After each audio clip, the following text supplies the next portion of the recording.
Staying with news from Maharashtra, and it's significant embarrassment for the Shinde government, a Switzerland-based firm has served a legal notice over unpaid dues for hospitality services provided during the World Economic Forum in Davos earlier this year. The company's alleged non-payment of 1.58 crores in relation to the Davos visit by the Maharashtra delegation, while a payment of 3.75 crores has already been done.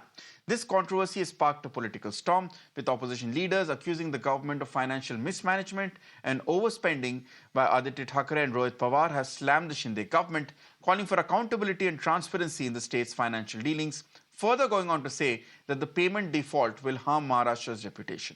However, Industries Minister Uday Samant has defended the government, saying that they haven't overspent.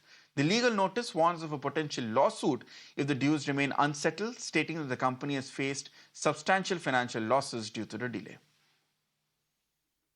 I have already said that the illegal Chief Minister of Maharashtra, Mr. Shinde, had gone to Davos to enjoy his trip in the snow. He spent 40 crores in 28 hours, and now you see some bills are pending. It's a national embarrassment. It's a junket and a national embarrassment. It is very shameful and embarrassing that a Swiss service provider has sent a legal notice to the government of Maharashtra led by the BJP and the Shinde group. That means all these people who went there have spent the money of the exchequer and now there is a pending bill.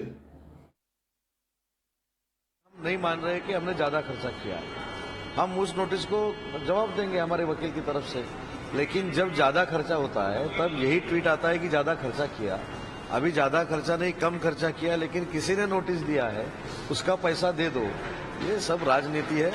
और रोहित जी को मेरा एक सुझाव है, मेरा एक विनती है कि पूरा इन्फॉर्मेशन लेने के बाद ट्वीट करना चाहिए।